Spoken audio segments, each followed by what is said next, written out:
Founder Space, Startup Supercharged. I am here today with Roland Seablink. He is the CEO and founder of Midstage Institute. Now, Roland's an interesting guy. He has gone through 3 unicorns, helping them grow to become unicorns. And now he works directly with startup founders, helping them navigate the challenges they face and grow their companies. And we are going to talk because this is a special time. So right now, a lot of startups are struggling, especially if you're not a high-flying AI startup raking in hundreds of millions of dollars. Then you're one of those other startups, the other 90% of startups, which are being ignored by venture capital and are really struggling to raise money. So Roland, welcome to the show. And can you tell us a little about your background, about the 3 unicorns that you helped build? Absolutely, Steve. Well, it's an honor to be on your show. I've been listening quite a lot, and this is an honor to be able to be here.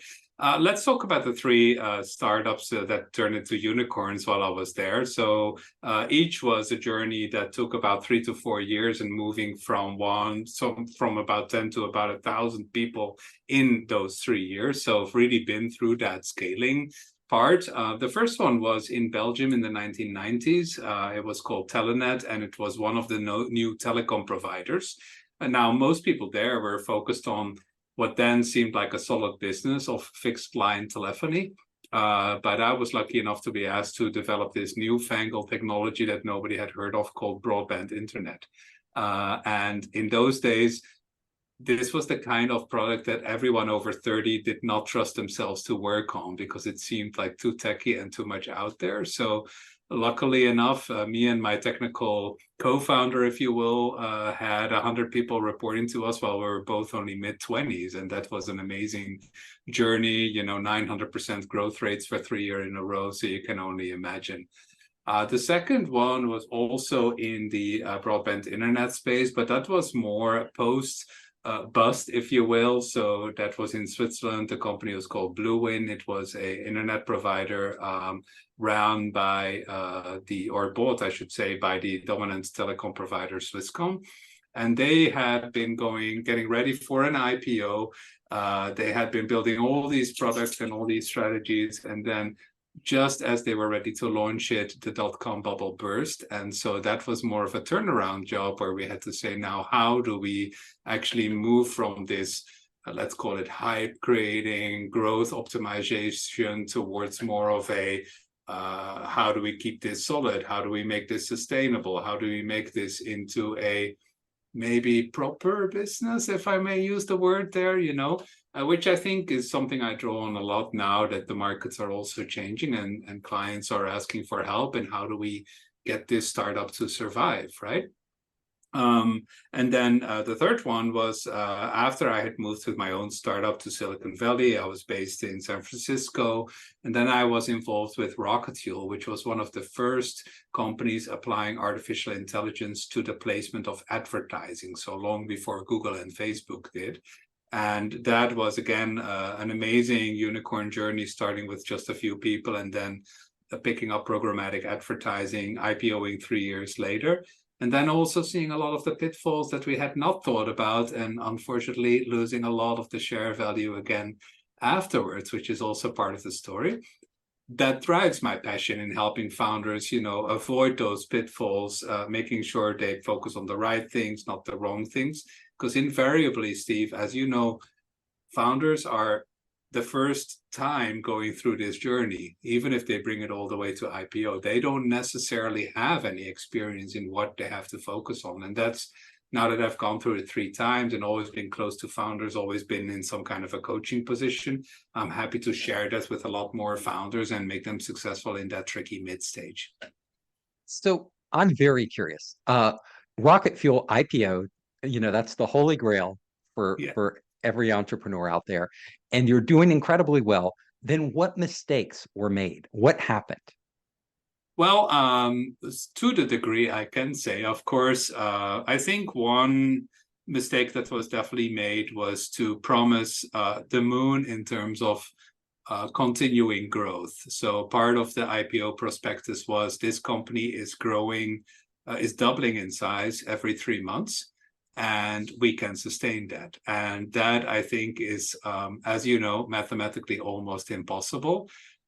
Is impossible. It was nice to maybe say that to investors, and of course we had a huge pop of the price. I think the original range was 21 to 24, and it popped over 60 the first day. So, that was a good Hopefully you profit. sold all your shares. Well, if I had been able to as an insider, then of course it would have done so. But that's one of the dirty little secrets of Silicon Valley. Almost always employees are unable to sell their shares until at least 6 months after the IPO, right? So by that time, typically the price will already have come down substantially. We still made a good profit, not life-changing perhaps, but still had a good profit from it. But yes, there's a lot that was maybe hyped for that initial price, and maybe it was less focused on a sustainable price range 6 months, 1 year down the road. And that's so easy. That's such an easy mistake for entrepreneurs to fall into. You drink your Kool-Aid and you believe it. You believe your own hype and you start, it becomes It's a good thing you say that, because one of the things I keep saying to founders is, once you get to the mid stage and you're starting to prepare for an IPO, your Kool-Aid still needs to be there, but you need to mix it with a healthy doses of some truth serum every now and then, right? Exactly. So you wake up and see reality that it's not going to be this hyper growth. At We saw this least internally, in right? I mean, I understand that you may not want to sell this to investors, but at least internally, don't drink your own Kool-Aid and believe that everything is exactly like you pitch it. Yeah, and because you're spending based on those beliefs. You're spending for growth, massive growth, and if it doesn't materialize, you're in trouble. So what ended up happening to Rocket Fuel? I'm curious. Are they still around? They actually got bought. So I think the new CEO saw the writing on the wall, was trying to reposition it towards enterprise. But I think the quarterly predictions were falling short, and there were some offers on the table. And so ultimately they sold it off to a company that was trying to consolidate some of these programmatic advertising plays. And then I think that company also went down, and then that got sold again. So it's basically been in consolidating place ever since. I've lost touch by now. Yes, this happens. We all ride the roller coaster of tech. And speaking of the roller coaster, there are a lot of entrepreneurs listening now who are on that roller coaster themselves. So I know you personally help entrepreneurs through this crazy journey. You've been through it 3 times with companies that were successful to varying degrees. Now, what is some of the most critical advice you could give entrepreneurs right now listening with their companies? So one of the most critical points I often make is that do not just take any startup advice for granted, because startup advice is very specific to the phase that you are in.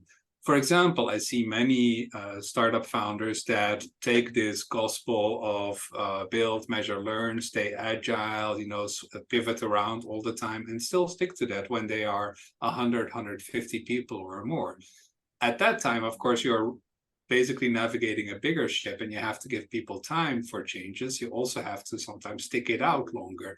So that advice is one of those examples that may not actually be applicable anymore to your stage that you're in. At the same time, the opposite almost, they often hire people from large companies, let's say from a Salesforce or an IBM or whatever, say, okay, we need more executive experience. And then they start following playbooks that were really built for companies of tens of thousands of people, not appropriate for a company of just 100 people, too bureaucratic, too solid, too reliant on consultants and big teams. And so that's one reason why we said, the mid stage of a startup really has a different playbook than both the early stage and also then this kind of mature incumbent stage, right? People need to think different. And often this is how we can reconcile the, let's say, startup people and the professionals that they've hired on an executive team and have them align around the same playbook rather than fighting it out all the time between, are we a startup or are we a professional company? That's a really important mindset to have because Hmm. you are no longer a startup. You're not at the early stage where you can come up with new ideas every day, pivot, try something out, go a different direction. And then you're not at the later stage where you're the dominant player, things are pretty set, you're making longer term plans. You're kind of in that middle zone. So let's talk about that. Yeah. What are pieces of advice you give entrepreneurs in that middle zone?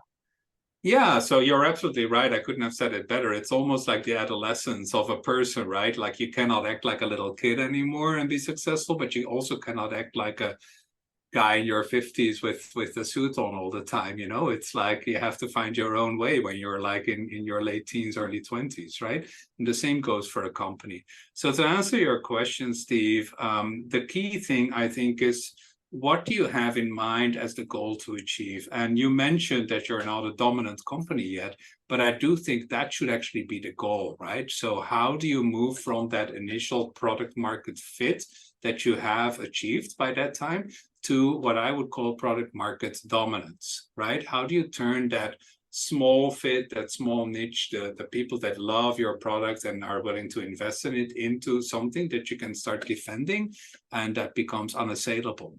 That I think is the key thing to keep in mind from a strategic point of view. And what that then means is that you have to navigate the broader market. You'll start to see more competition. How do you deal with that competition? How do you compete? How do you not try to boil the ocean with like 3, 4, 5 different products that are only tangentially related to what you had originally? But how do you keep Hmm. focusing on that one part that you actually have? Now, I think as you know, in working with founders, many founders are almost appalled at how difficult it is to build a go-to-market machine, to actually persuade customers, to keep them happy. And often they misinterpret that as like, I must be in the wrong area, let me try something else. And then they pivot and they try something new. And very often that is exactly the wrong recipe at this stage. It's often more about just sticking it out, learning how to be better at your go-to-market machine, at keeping customers happy, at collecting money, all that stuff that is boring All the in this basics, sense, right? right? The Uh, basics that are often overlooked at the early stage. because the founders we work with, Steve, I'm sure you've seen the same thing. They're not usually business people, right? They are trained Mhm. as engineers, as product people. They're So they visionaries want to very often. so they want to build something new. Exactly. They don't want to refine and perfect what they built. Instead, they're off to the next shiny object, the next idea that seems Yeah, and if incredible. and that's perfectly fine, but that means that you're not going to get to that like product market dominance that would ultimately, build big financial success both for you and your employees and your investors. So this art of sticking it out and just trying and trying again with the thing you've already found is, I think, a really important aspect of what I try to teach people. Yeah, so let's talk about that. So entrepreneurs usually, they're looking for that thing, that one thing that competitors don't have, that the marketplace is in high demand. So Mm-hmm. there's their customers out there and they're like, I want that thing. They develop that thing that usually gives their company a boost. That's their entrance way. And they develop it and a bunch of other stuff along the way. And they get to this mid stage. And then things aren't as exciting because they've developed that core product. And they also they face competition because, of course, competitors are developing along with them. So they're not growing as fast. Frustration sets in, and they're like, well, we need another thing to give us a boost. And what you're saying Yes. is you don't need another thing. You don't need to develop another thing on top of this. In fact, you need to go the opposite. You need to pare down what isn't essential and focus on that core thing that you're going to win on.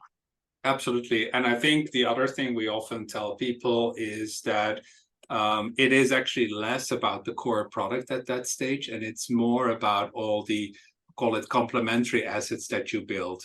For example, it's not about, adding features. Often it's about adding a sales process, adding, Mm. the proper marketing positioning, adding support so that people can actually deal with your product, adding customer success, sometimes even things like training and consulting resources. So the frame that you can often apply is to tell people, look, you're no longer building a product. Now you're building a go-to-market machine. Sorry, that's the other dirty little secret in Silicon Valley. It's actually less about the product than building the go-to-market machine, right? As Right, you and because I know. you Go found the ahead. product market fit. You found Yes. that, right? You wouldn't have got to the mid stage without it. So you know that customers want this, but then how do you compete? And like we know, the product is one thing, the feature set and everything else, it has to be good and it has to do what they want. But at the end of the day, their decision to stick with you or choose you is based on a lot more than your product. Like you say, it's based on all these other, can they get support for it? Do they understand how to use it? How do they integrate it into their business? Can you build up a pipeline, your sales pipeline, and refine that so your customer acquisition costs are low? So this is the area where you come in and really start to address these issues. Absolutely. And I would say it's not only about do they stick with you and are they willing to invest in you or fund you, Hmm. but even how do they find you, right? How Oh do yeah. they even know your product is out there? And so I think that's often the kind of engineering mindset or product visionary mindset of the founders will lead them to think like, oh, this product is simply not good enough because guess what? It never gets close to your original vision, right? That's idealistic in your head. But really, if you look at all the successful companies out there, which one can we truly say has a perfect product? All the products are to some degree shitty, if I may use that word on your Yes, podcast. we use these products, Yeah. Facebook and all these other ones, and there's a million things I would change. There's a million things that are wrong with them, but the success of the company is defined by the founder caring less about that than caring about market success, right? Hmm. And whether that's virality for a consumer product, or it's like a solid B2B sales process, or it's product-led growth, or any combination of the former. In the end, it's all about founders saying, essentially, my product is good enough, or my innovation pace is good enough. And now we need to build that market and we need to get customers, set ourselves aggressive growth targets, and keep those customers. And that's how we build a successful company, not about the product anymore. So can you tell us any anecdotes or stories about entrepreneurs who face challenges in this area in the mid stage and actually overcome them? Oh, yes, absolutely. So one customer I worked with in Switzerland, they had it was a very good software development kit, basically replacing some kind of open source solution with something that was much more solid. And they were able to sell that to customers that were looking for a more premium solution. So let's say when everyone uses the open software version, it was constantly faulty, and they said, with our product, yes, it's paid, but you will get a far lower error rate, right? So initially they kept just adding features to that software to make it even more powerful, but they kind of lost the script with the people because they said, all I'm looking for is a better replacement for this open source software. I'm not actually looking for all these additional features that I'm not even sure my product people need, right? And And the other, actually features can make it more confusing for people yes, because you have all these features they don't understand, well, what to do at a certain point. that's exactly right. It makes it confusing. The other thing they did wrong initially was they had no post-sales support because they said, well, it's Mm. an SDK, so people will just figure it out and we have documentation. And it They're took like us, them. they're engineers. Exactly. And they were, right. And, Yeah, generally when you talk to them, engineers will say, I don't need that, right?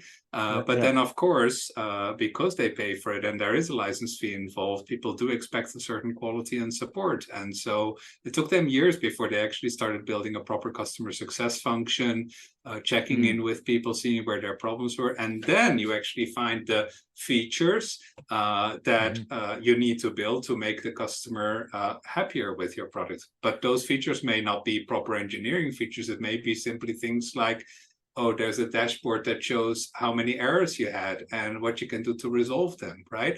All the boring stuff, if you will, that actually helps Mhm. the customer do their job better. So when they did this, when they refocused, and you were helping them, what happened to their sales? how did it change their business? So their sales were already growing well, but they were really stuck in that like early adopter phase, right? So I think we all know the crossing the chasm framework, and Mm-hmm. that was very typical there. It's like we went through a list of all their major customers, mapped them at like, are they innovators, are they early adopters, are they early majority? There was only one that was early majority, and that customer was actually at the time at risk of leaving because they said your support is not good enough. And that really opened their eyes to see, oh, we have to reinvent the way we position our product.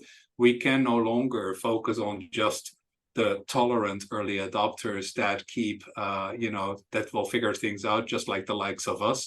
We have to realize the big market is in the early majority, maybe the late majority later on. And how do we compete there? It's with references, it's with support, it's with integrators, it's with consulting, documentation, all that stuff that nobody really thinks is the real product, but that actually matters the most, right?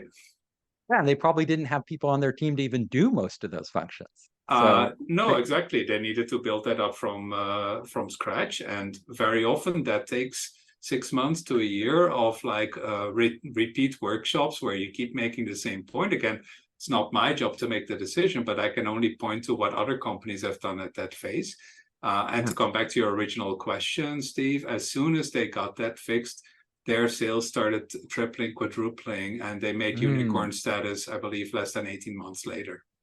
Oh, fantastic. So it really worked. Yeah, it did It work. really got them. Absolutely. It Yeah. got them to that dominant stage that they needed to go to in their The business. problem, Steve, is that very often the thing that holds you back is a complete blind spot for you, right? So it's almost impossible, in my experience, for people to figure out for themselves what they need to resolve, because it is often a total blind spot, sometimes even something that causes some resistance in your mindset. For example, this company that said we don't need customer success because it's all tech people, they don't need that. They say they don't need it. Why would we fix that, right? And of course, what happened is that they were focused on one segment in the market and didn't realize there was a much bigger segment lurking just around the corner who were just waiting for them to launch their support resources. Yes, yes. Bigger companies with more people who expect that support. They're used to it. They're not like And them guess hackers what? who, And guess yeah. what? Are willing to pay for it big time too, right? Yes, So they were exactly. able Those to are the ones who increase will, their those are the price ones who will, increased. I think they doubled it, if not 2.5 times higher for those folks, and they were happy to wow. pay for it. Yeah, because they're with a big company. They have the money. They just don't want to hassle. So, And they need somebody so to really, see their A, right? yeah, exactly. So let's talk about right now. So Yeah, right now in the marketplace, what we're seeing is a few companies are getting all the gold, right? yeah, All the venture money is going to a few companies. We keep reading about them. Well, the vast majority of companies are struggling. yeah. So what advice can you give to like mid-stage startups out there that are really struggling financially? Um, how can they navigate this current climate? Yeah. So I think it is important for them to kind of embrace this reality and properly assess where they are. So, most of us are not in the core of generative AI, which is attracting all the money at this stage.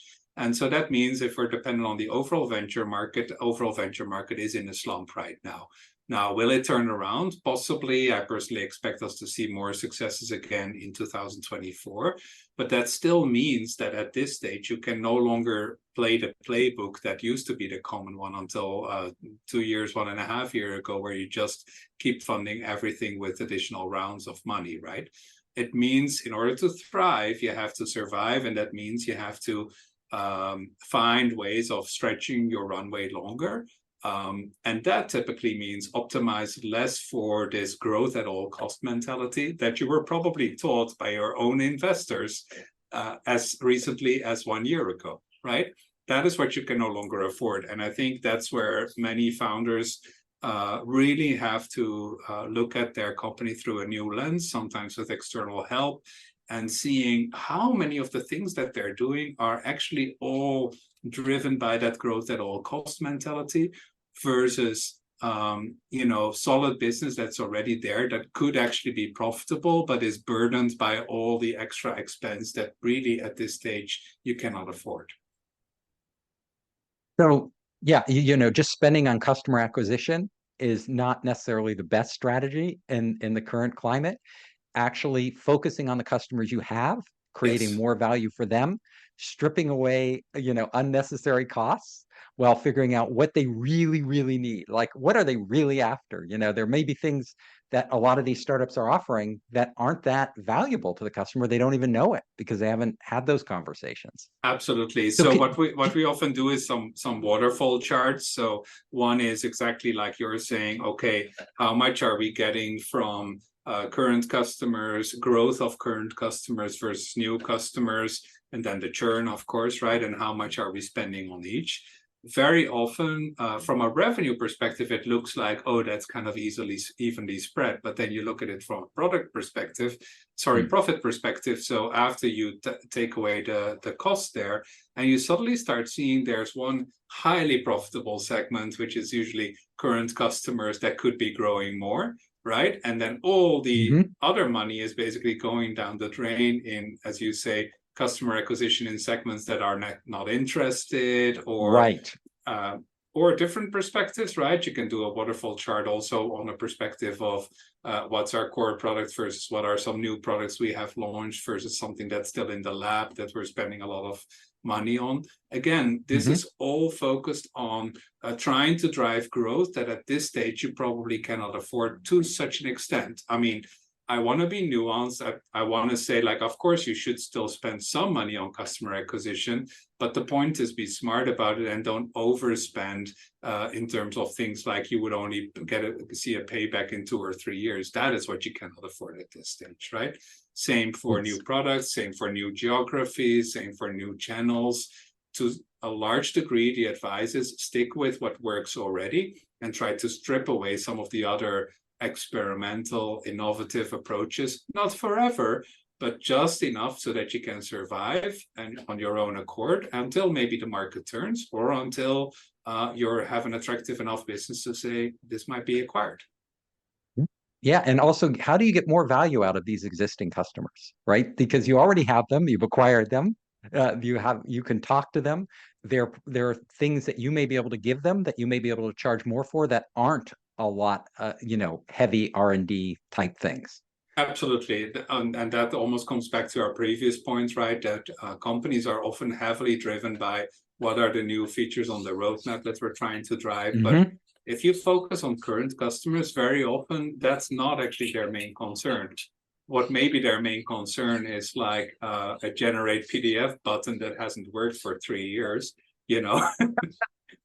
or some sort of support mechanism or training. Yeah, or invoices that should come on time, or something simple. And it's almost always the experience of people when they do start talking to their biggest customers that some of these things are way too easy to solve and nobody's ever picked them up, maybe because they just weren't exciting enough. And this is, they just kind of get lost in the shuffle of, exactly. And this is something, Steve, that maybe I can point to here. I feel a lot of founders and a lot of executives in startups are ultimately driven in their decision making by dopamine. So we all are today. We all look at are. Social networks, right? They've trained us. Absolutely. Don't And get the reason hit why why we like startups in the first place is because of these dopamine hits, right? But I do think that if you do want to bring your startup to a level where it's sustainable and it builds a big market for itself that's defensible, then you have to be able to at least identify, is this a decision I'm making rationally, or is this a decision I'm making because it excites me, because it's a dopamine hit, right? And at least be able to take a distance from that every now and then. In our society, we are addicted to these dopamine hits, yeah, absolutely. And the whole internet has been engineered around them, and now it's very hard, and it bleeds into our business, right? Because we think, it's not just entertainment that's hitting us, or social networks, or contacting people. It's like literally every aspect, because we get accustomed to it. So it is a big actual social problem that sometimes having somebody from the outside who isn't like, on the treadmill with you, who can step in and say, look, why are you doing that? Because it's exciting, or because your business is demanding it? And that's a hard, like you say, you pointed out earlier, it's very hard, when for you to see that, because you are so driven by your own internal impulses that a lot of times having external consultants come in and really ask those hard questions can open up a path for you that you don't see. Absolutely, you got it. And I think the other thing to realize is many people that you've hired who report to you really don't dare to say as much to you as you would like them to. Yeah. This is a learning for many of the startup founders we work with. We always ask at the very beginning of a workshop, as the founder, please make sure to speak last, to sit back, observe your team first.